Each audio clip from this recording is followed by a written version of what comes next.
चल हो जा शुरू। केसरिया से मन जोगी हुआ रे, दिल झूमे देखो मतवारा हुआ रे, दिल झूमे देखो मतवारा हुआ रे। हर पल मनाओ केसरी त्योहार।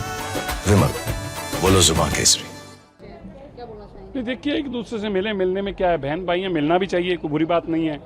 लेकिन अगर आंकड़ों को लेकर मैं बात करूं तो अभी जब से सुबह से रिजल्ट शुरू हुए हैं बीजेपी 300 पार ही है और हम क्लियर मैंडेट के साथ सरकार भी बना रहे हैं। अभी हमारा मार्जिन सीटों पे कई कम हुआ है, इसीलिए अभी आपको तीसरे चौथे राउंड में कई सीटें पे हम बढ़त बनाते जा रहे हैं। मेरा मानना है कि जब हमारा 7वें 8वें राउंड तक और 10वें राउंड तक आएंगे तब तक हम उन सीटों पे बढ़त अच्छी बना चुके होंगे और जीत रहे होंगे, चाहे उत्तर प्रदेश हो चाहे महाराष्ट्र हो। एक बात बहुत स्पष्ट है, कांग्रेस ने जो भ्रम फैलाने की कोशिश की थी, ये संविधान खत्म कर देंगे या आरक्षण खत्म कर देंगे, डरा रहे थे लोगों को, देश के अंदर एक डर का माहौल बनाया था, लोगों ने उसको नकारते हुए जो प्रधानमंत्री जी का विजन था कि 25 साल में विकसित भारत होना चाहिए, वो भारत के लोगों ने उसको एक्सेप्ट किया है। भारत के लोगों ने 70 साल की ज़्यादा उम्र के वाले को फ्री इलाज मिलेगा, उसको एक्सेप्ट किया है। भारत के लोगों ने गरीब को आगे बढ़ाना और 25 करोड़ लोगों को गरीबी से निकाला है, उन चीज़ों को एक्सेप्ट किया है। प्रधानमंत्री के विजन को एक्सेप्ट किया है और प्रधानमंत्री जी की सोच को एक्सेप्ट किया है। सर, पंजाब में आते ट्रेंड्स को आप कैसे देखेंगे? आपने काम भी किया, आपने ग्राउंड लेवल पे भी चीजें देखी, जिस तरह से ट्रेंड आ रहे हैं उन्हें जस्टिफाई करेंगे अपने पर्सनल? देखिए हम दूसरे नंबर पर वोट बैंक में हम दूसरे पे हैं। हमसे आगे केवल अभी कांग्रेस है, आम आदमी पार्टी और अकाली दल दोनों हमसे पीछे हैं। एक बात तो आप समझ सकते हैं कि ठीक है, हो सकता है हम वोटों में सीटों में कम रह जाएं, हम 2 जीतें 3 जीतें, लेकिन हम वोट परसेंटेज में दूसरे सबसे बड़े वोट लेने वाले पंजाब के अंदर बने हैं और 2027 में सबसे ज़्यादा बनने वाले बनेंगे। लेकिन एक क्लियर बात होगी, जो सबसे छोटी पार्टी थी वो तेजी से ग्रो कर रही है और दूसरे नंबर में पंजाब पर आज वो अपने आप को एस्टेब्लिश कर चुकी है।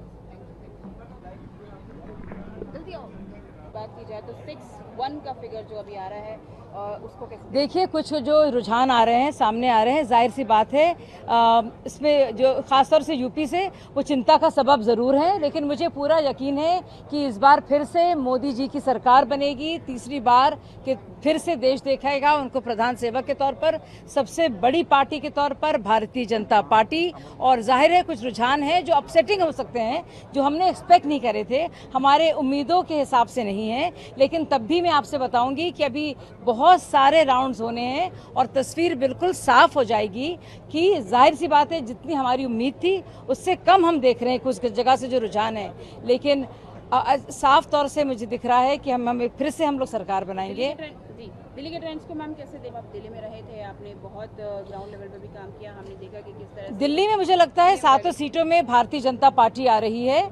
एक सीट में कहने को सुनने को में आ रहा है कि आगे पीछे राउंड से हम देख रहे हैं, लेकिन मुझे पूरा यकीन है कि 7 की 7 दिल्ली की सीटें भारतीय जनता पार्टी की झोली में जाएंगी। जी ma'am, thank you.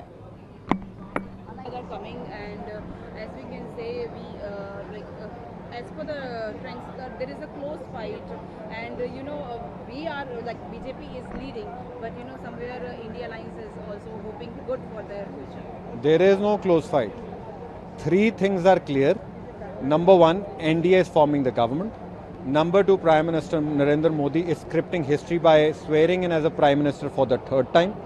Number 3, Congress will still remain to sit on the opposition benches. 4th thing is also clear, that yesterday Mr. Rahul Gandhi was listening to Sidhu Moosewala song 295. Today after 2 o'clock he will be listening to Pankaj Udas's ghazals when the BJP will form the government. Okay, and how do you that are coming? BJP is getting 2 to 3 seats, which is showing just now, and how do you see the whole of the things as per your personal ground? BJP hopes to do really well in Punjab. This is the first election BJP is fighting on its own strength without its alliance partner. BJP hopes to retain the 2 seats which it did with its alliance partner. I think Punjab will show to be a promising result to show a promising future for the Bharatiya Janata Party. Having said that, any state or any seat in which the BJP will not perform well, the introspection will start the very second day after the swearing in ceremony, after the dhol celebration and after the BJP Karyakartas have done Bhangra on Prime Minister's victory for the 3rd time.